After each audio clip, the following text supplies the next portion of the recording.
Eh bien, bonjour tout le monde et bienvenue dans la chaîne YouTube de John Electronic. Alors, pour cette vidéo, je vous propose la deuxième partie de comment créer un NAS, donc c'est-à-dire un système de serveur de fichiers, si vous préférez.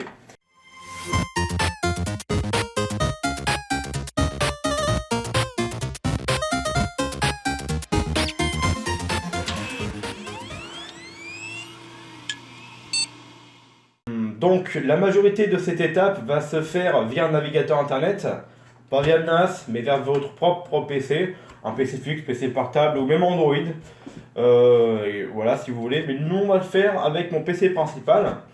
On va déjà allumer la machine.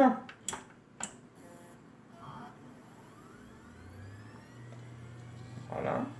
Donc, on a toujours la clé USB ou Open Media Vault est installée sur la ligne Philips de 16 Go, il me semble. On attend où on fait Enter, mais après ça dure que 3 secondes. Je pense qu'on peut bien attendre 3 secondes. Il va faire son petit check vite fait de RAM. Et là, il va s'allumer. Voilà, il a chargé le HDD 250 login.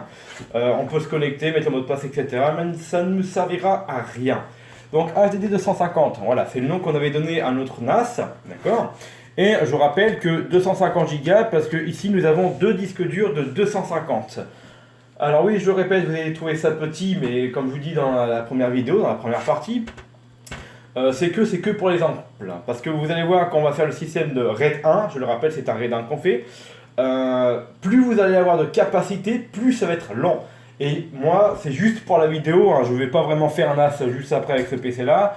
Il va être démonté, être transféré dans le PC de ma femme. Donc la carte mère à base de 41 Core i3 4160, 8 Go. Alors je dis à chaque fois G-Skill, non, c'est de la Crucial Balistique en 1600, DDR3 bien sûr. Donc voilà, donc du coup la plus grosse partie va être d'être dans un navigateur internet et on va le faire tout de suite. Donc une fois que vous êtes connecté à un navigateur internet, vous prenez votre adresse IP locale que vous avez mis en adresse IP fixe ou par ma part je l'ai laissé par défaut.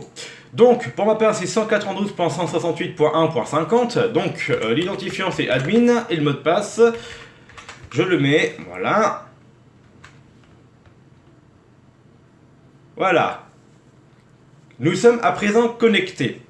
Alors maintenant, ce qu'on va faire, vous voyez bien, ouais c'est parfait, ok. Donc on va aller dans gestion du RAID et on va aller dans créer. Donc on ne voit qu'il n'y a aucun disque, donc moi pour ma part on va faire un RAID 1, donc miroir. Et on voit pas de disque. Bon, c'est pas grave, ça peut arriver. On va dans disque, il me semble. Voilà. Donc on fait effacer, voilà, on tape oui, choisir la méthode pour effacer le périphérique ou annuler, donc on fait rapide, voilà, et vous faites ça pour tous les disques. Hop, voilà, on va faire pareil pour l'autre, parce que du coup ça a eu du mal à s'initialiser, ça m'est déjà arrivé dans mon NAS actuel. Donc maintenant que c'est fait, voilà, on retourne dans gestion du RAID et on va faire créer. Et voilà, maintenant nous avons nos deux disques durs de 250 Go. Bon, c'est vrai qu'ils en mangent un petit peu comme Windows, etc. Donc on va dire 232 réels, d'accord. C'est comme un 500 Go, vous aurez 465 Go, 76 à peu près. Donc on va sélectionner... ah non, là c'est un RAID 5, c'est pour ça qu'il me demandait 3 éléments, j'ai eu peur. Donc mode miroir, donc là du coup il nous faut deux disques durs. Ok. Donc on va lui donner un nom, on va l'appeler test NAS 2. Voilà, tout écrit en minuscule, test NAS 2, voilà. Et vous faites créer. Voulez-vous vraiment créer ce périphérique RAID? Bien sûr. Je vous dis, Open Media Vault, c'est très simple. Et du coup, vous allez attendre un bon moment. Tout dépend de la capacité. Ah, je vais vous montrer. Donc là, je suis en train d'appliquer les modifications. Vous allez avoir une fenêtre qui va s'afficher, donc j'ai cliqué oui. Mais ce qui va nous intéresser, voilà, c'est cette... excusez-moi pour le trépied, voilà, donc c'est cette partie-là. Donc là, vous voyez qu'il est en train de... comment créer? On crée un cycle, on va dire qu'il est synchronisé. pour que le disque A soit synchronisé avec le disque B. Donc quand vous allez mettre un fichier vidéo, donc là c'est un RAID, quand vous allez mettre un fichier vidéo, je sais pas, un MPK sur un disque dur, sur votre RAID, donc votre disque dur, il sera forcément copié dans le deuxième. Voilà, donc c'est un mode miroir, c'est un RAID 1. Donc là, pour ça que j'ai pris des 250 Go, c'est que là nous sommes déjà à 2,7%. Je pense que ça va mettre à peu près 20 minutes, une demi-heure maximum. Pour ma part, si vous voulez savoir, avec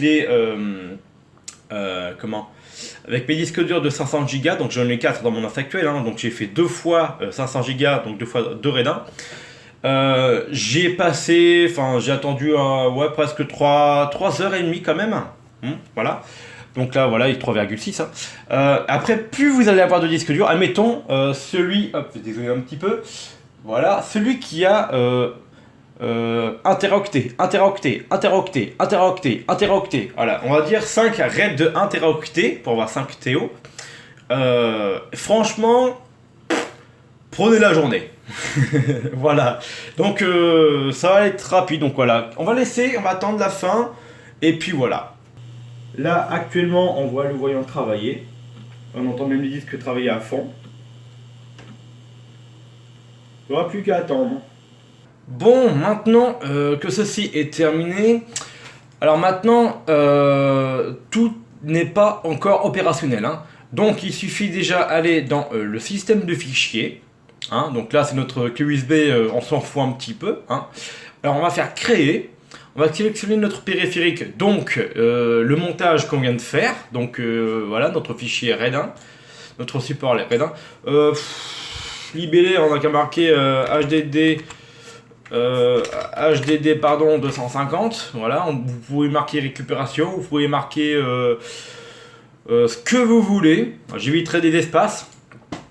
Voilà, il y a XC3, XC4, voilà, il y a plusieurs systèmes de fichiers, vous avez le choix. Il y a le BTRFS qui est vraiment intéressant, mais voilà, je vous conseille vraiment de rester sur le XC4, voilà, c'est ce qui se fait de mieux, ça marche bien, voilà, j'ai jamais de problème en tout cas dans mon NAS, donc bon, on va laisser ça par défaut. Et donc du coup, voulez-vous vraiment formater ce périphérique? Toutes les données seront supprimées. Notez que la création du système de fichiers peut prendre un certain temps. Exactement. Après, tout dépend de la capacité, etc. De la machine aussi, en l'occurrence. Alors, donc on fait oui. Et là, vous allez voir la création du système de fichiers. Bon, bah ça va prendre un petit temps, un certain temps. Et on va attendre que ça se fasse gentiment. Voilà, on va revenir juste après. Donc voilà, c'est terminé. Du coup, on va sélectionner notre HDD 250. On va faire monter. On va attendre un petit peu. Voilà, donc maintenant il va être accessible. Et du coup, on va cliquer sur appliquer. Voilà, donc on applique.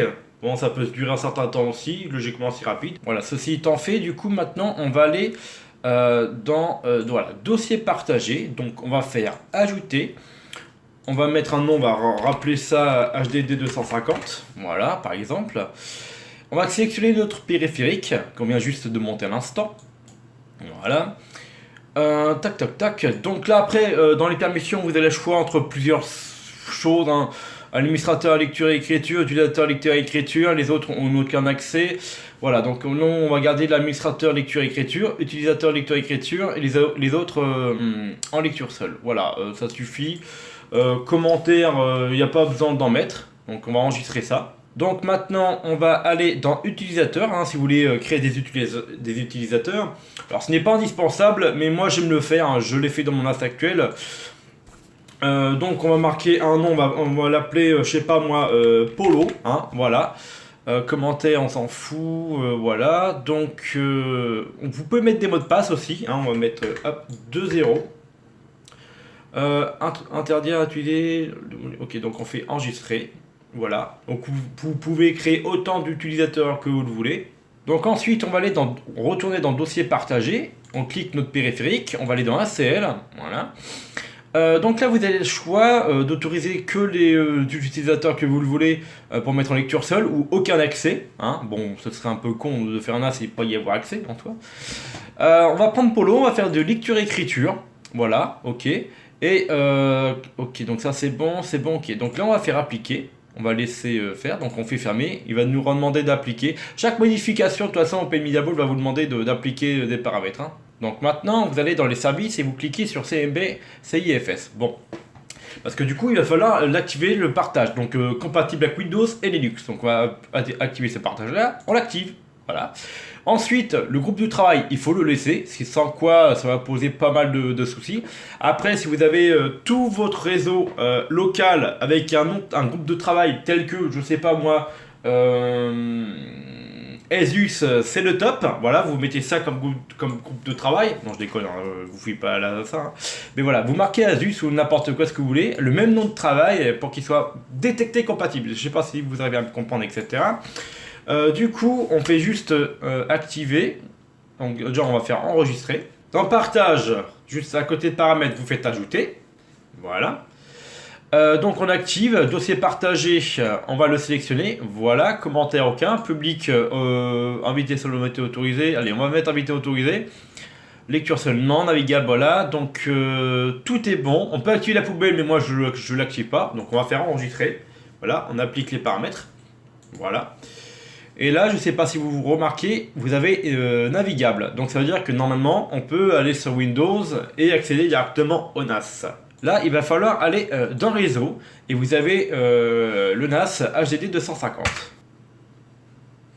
Voilà, donc là, il vient d'apparaître, on reclique dessus et voilà, vous pouvez mettre ce que vous voulez dans votre NAS actuellement. Voilà, donc je vais prendre l'exemple d'un fichier à moi. Hop, on va copier un petit jeu. Voilà, on va faire copier-coller. Voilà, vous allez aussi dans système de fichiers pour voir votre capacité qui vous reste, etc. Hein, donc disponible, total, utilisé, d'accord. Bon là c'est la clé USB, hein, je le rappelle.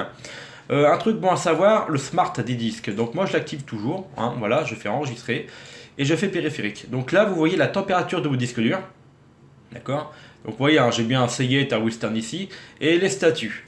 Donc voilà, donc là c'est normal qu'il n'est pas activé puisque c'est la clé USB. Voilà. Donc le jour que ça va être moyen ou défectueux, vous allez vite le savoir. Hein. On peut même faire des tests programmés, etc.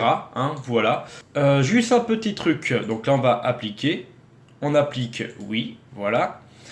Une dernière petite chose avant de se quitter, hein, si vous le voulez. Ça peut vous être utile. En tout cas, moi ça l'est. Hein. Donc on va ajouter une tâche planifiée. Là on va faire en sorte que tous les disques durs s'éteignent à partir d'une certaine heure. Donc, je vous précise aussi, c'est que, je sais pas, admettons vous le laissez en veille, votre NAS. Bon, vous pouvez toujours accéder à cette partie via votre navigateur en tapant l'adresse locale, l'IP locale, en faisant des mises à jour, etc., sans que ça affecte avec les disques durs. Bon, excusez-moi, j'ai un petit arrêt. Bon, le truc, c'est que si vous accédez pas à votre NAS pendant, je sais pas, disons 13 jours, et ben pendant 13 jours, les disques durs seront encore en veille. D'accord. Bon.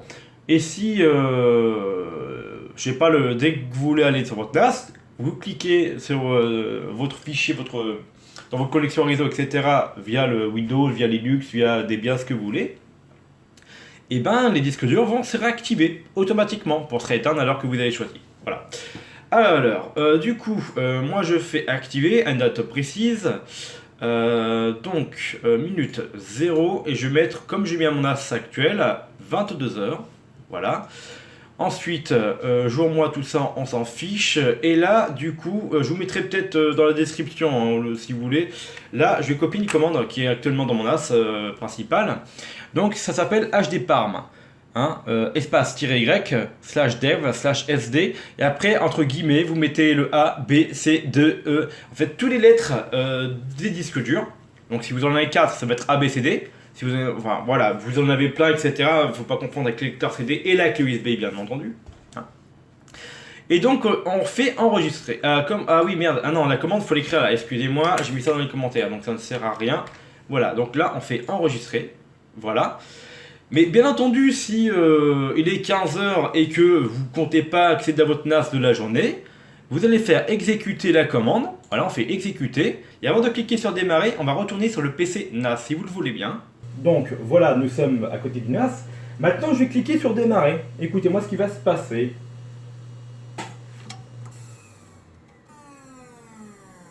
Voilà. Les disques durs se mettent en veille. Mais l'alimentation, le processeur, la RAM, votre NAS tourne encore. C'est uniquement les disques durs qui se sont mis en veille. Voilà. En retournant dans le navigateur, nous voyons que tous les disques durs sont en veille. Voilà. Voilà, bah écoutez, je vous dis à très bientôt pour une nouvelle vidéo sur la chaîne YouTube de John Electronic. C'est la fin de la deuxième partie, c'est la fin des vidéos de comment faire un NAS. Si vous avez des commentaires, n'hésitez pas à les donner. Allez, c'était John Electronic, je vous dis à très bientôt. Bye.